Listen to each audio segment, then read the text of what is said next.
The offside trap. There was a time when Arsenal didn't just defend, they just orchestrated crime scenes. It's the early 1990s. Arsenal, 4 defenders, Tony Adams, Steve Bould, Lee Dixon, Nigel Winterburn, lined up like soldiers at a firing squad, but instead of bullets, they had one weapon, the offside flag. They stepped up so perfectly, so robotically, that even the assistant referee had to guess if it was legal. This wasn't defense, this was bullying. Arsenal literally conceded 18 goals that season. Strikers would sprint behind, think they were through, only to realize they were 5 yards off and their run was for nothing. They weren't beaten, they were gaslit. But then FIFA did something brilliant. Well, they watched this, blinked twice and went, alright, this has gone too far. Let me explain first. Before 1990, if a striker was level with the last defender, they were offside. Yes, level. Even if your knee and the defender's knee were touching, tough luck, offside. Arsenal loved this, fed on it, wrote love letters to it, so FIFA flipped it. New rule, level equals onside. Just like that, the Gunners lost their cheat code. Suddenly, stepping up didn't just trigger a flag, it triggered panic. And every manager in England clapped, except George Graham, the guy from Arsenal. But now let's be honest. It wasn't just Arsenal. Milan did it, Ajax did it, everyone copied. But Arsenal made it iconic. They turned a boring rule into an entire identity. But just imagine such things happening nowadays. Imagine trying to pull the Arsenal offside trap now.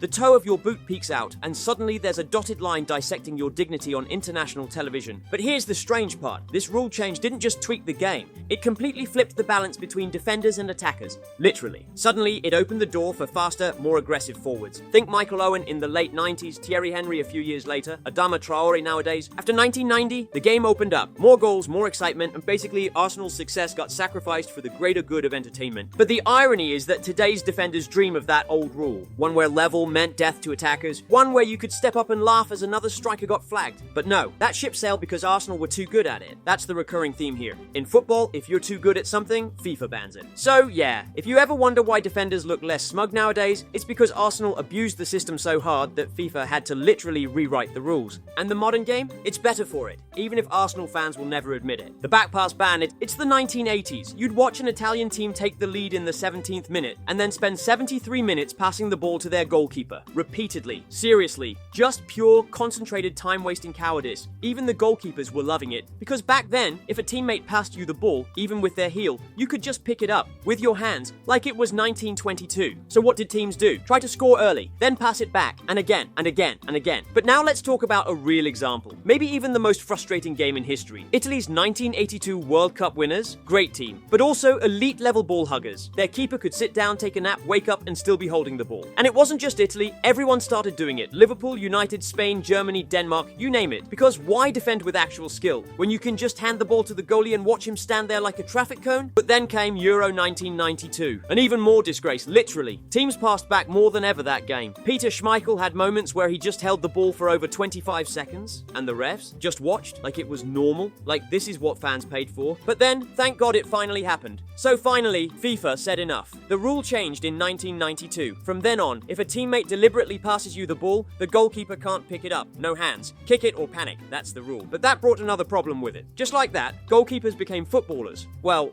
sort of. Some of them suddenly looked like they'd never seen a football before. First week after the rule, goalkeepers were kicking air, slicing the ball into row Z, falling over their own boots. The Premier League turned into a blooper reel in those years. You think David De Gea struggles with his feet? You should have seen goalies in 1992. They were disasters on legs. But here's the best part. The fans loved it. Suddenly teams couldn't sit on a 1-0 lead and sleepwalk through 70 minutes. They had to play. Mistakes meant goals. Goals meant drama. Drama meant actual football and worth the money. The backpass ban didn't just fix time wasting. It changed football forever. It forced defenders to get good with the ball. It forced goalkeepers to train like midfielders. No backpass rule equals no Edison, no Neuer, no Alisson, just a bunch of unfit blokes catching balls and wasting time. So yeah, Italy invented the art of boring football. But thanks to them, the world got the backpass ban. And football, it finally woke up. The double touch penalty. High pressure, all eyes on you, one shot, one keeper. Unless you try to be too clever, it's Arsenal versus Manchester City. Highbury, 82nd minute. Arsenal get a penalty, up steps Pires, but then something not expected actually happens. Instead of shooting, he tries to pass the ball sideways to Henry. Yes, a pass penalty. Why? Because Pires and Henry decided to cosplay as Johan Cruyff and Jesper Olsen, who once pulled it off for Ajax in 1982. But this time there's a difference. Cruyff's version? Classy, perfect, clean. Henry and Pires looked like two dads trying to do a TikTok dance. So Pires runs up, then stops, kind of taps the ball. Or maybe he misses it, no one knows. Henry stutters, doesn't move, the ball rolls about 3 inches. The referee blows the whistle. What the fuck? Even a free kick to City. But here's the thing, passing a penalty wasn't illegal, but the execution was so bad, it made FIFA look into it again, because Pires actually never touched the ball properly. So it wasn't a pass, it was just a whiff.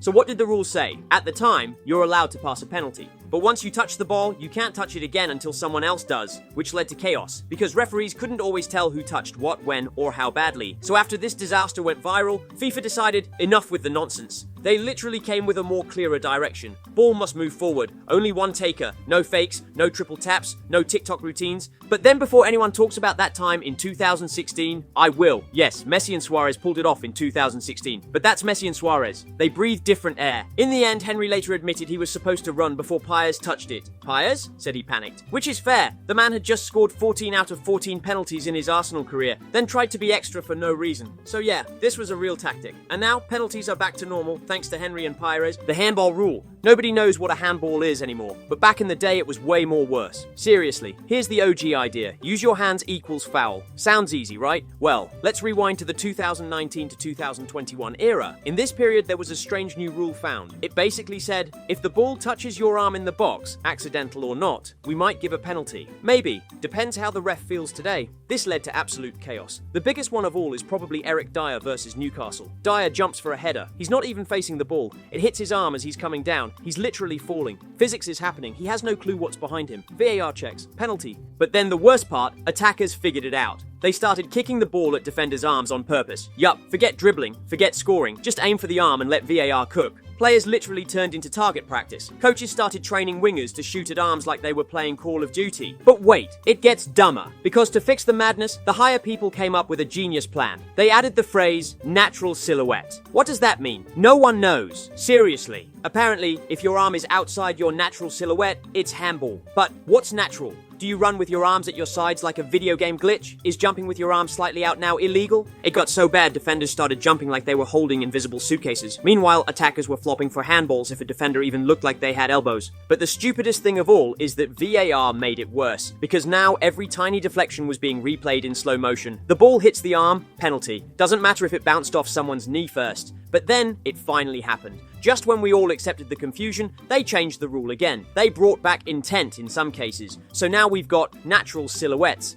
Intent versus no intent. Ball to hand versus hand to ball, and still no one has a clue. So yeah, handball used to be simple, then football got clever and annoying, and the rule makers panicked. No one understands it. Everyone hates it. The long throw-in. That innocent little throw-in, it became a weapon of mass destruction so chaotic, FIFA had to step in. When I say long throw, I mean long. Like, it should be illegal for your arms to generate this much chaos. Enter Rory Delap, Stoke City legend. This man didn't take throw-ins. He performed artillery launches. Every time Stoke got a throw-in near the box, the stadium held its breath. Not because they were excited, because they were scared. It was like watching someone load a cannon. Delap would towel the ball dry like he was detailing a car. Take a run-up, then sling that thing into the box like his life depended on it. It wasn't even football anymore. But the worst part of all is that it wasn't just Stoke. Other teams copied it. Because why try to build from the back when you can just yeet the ball into the danger zone from the sideline? Managers started training for it. Some teams even used towels on the sideline to dry the ball before throw-ins, so the grip was better. Referees even let it happen, because technically, it wasn't against the rules. A throw-in is a throw-in, right? But then everything changed for good, and it was when Stoke beat Arsenal in 2008 with 2 goals directly from long throws. 2. From the sideline. Arsene Wenger looked like he'd just been pickpocketed in broad daylight. He called it rugby. Said it wasn't proper football. Basically, it worked too well. And when things work too well in football, FIFA gets nervous, so they quietly stepped in. No ban, but new guidelines, subtle changes. Suddenly, referees started enforcing feet-on-the-ground rules more strictly. Ball boys told to speed it up and stuff. But then came the final blow. FIFA began talking about maybe limiting throw-ins to short passes only. To stop this madness, they never pulled the trigger, but the threat was enough. Tactics changed, kind of. Even now you still see it sometimes. And yet, every time a player winds up for a big throw, you can feel it, that little bit of fear. The roll tactic, also known as diving, flopping, you name it. Let's get straight to the main character here. Neymar Jr., incredible talent, ridiculous skills, and one day at the 2018 World Cup, he rolled and rolled and rolled. It was so bad, the internet started checking if he was still rolling a week later. Seriously.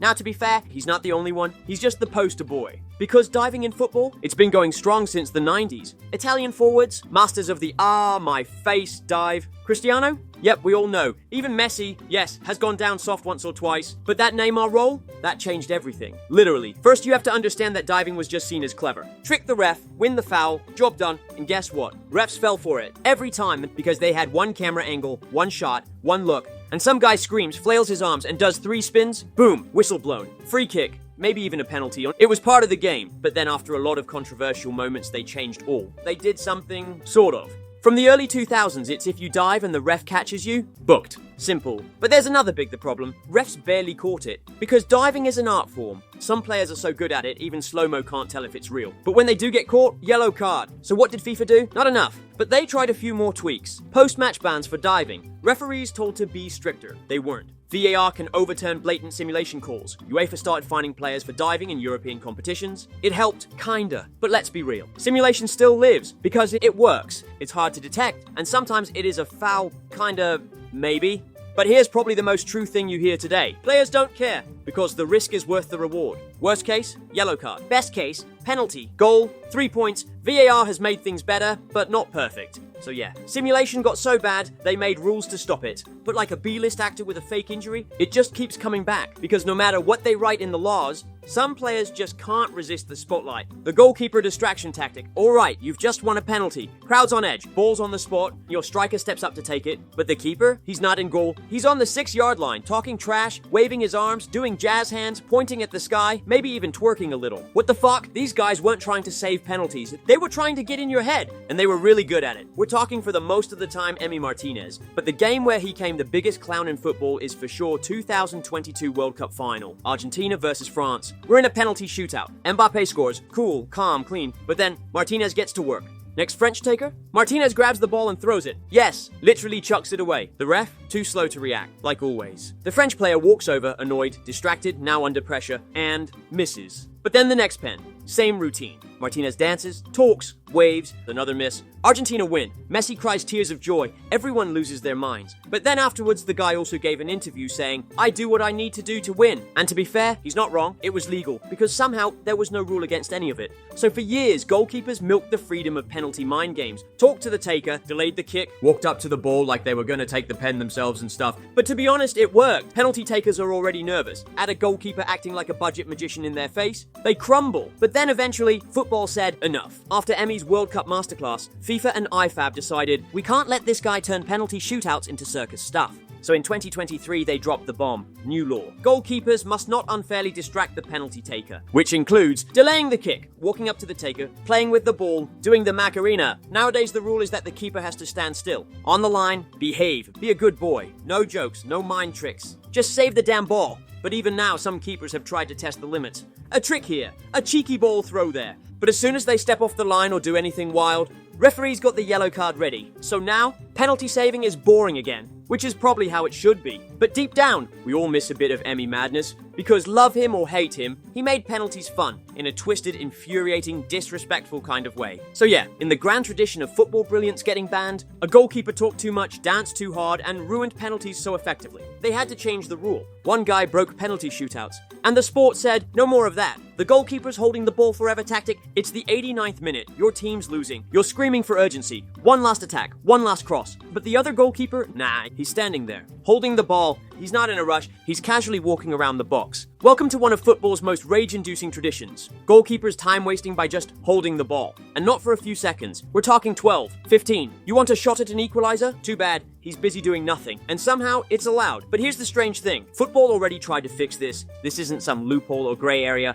There's a rule for it. A very clear, very obvious rule. Goalkeepers can only hold the ball for 6 seconds. Once they pick it up, the countdown begins. 6 seconds, that's all they get. Hold it longer, indirect free kick to the other team, and it's in the rulebook. Black and white. No debate. And yet, nobody follows it. This might be the most ignored rule in football history. Why? No one knows. Maybe the refs forget or something. But whatever the reason, the rule means nothing. But there was actually a time where goalkeepers could have the ball forever. Before 1997, goalkeepers could hold the ball as long as they wanted. Seriously, there was no limit. Backpasses were legal until 1992. and once you handed the ball to your keeper, he owned it. Teams abuse this like mad. Winning 1-0? Give it to the keeper. He'll just sit on it, let the clock die, slow the tempo. That's why FIFA brought in the 6-second rule. It was supposed to speed things up. But like a lot of rules in football, it only works if people enforce it, and they don't. VAR doesn't care, but they don't check for time wasting. It's insane. You delay a throw-in by 4 seconds? Booked. You delay a free kick? Booked. But a keeper cuddling the ball? No problem. The worst part is even that there are almost no consequences.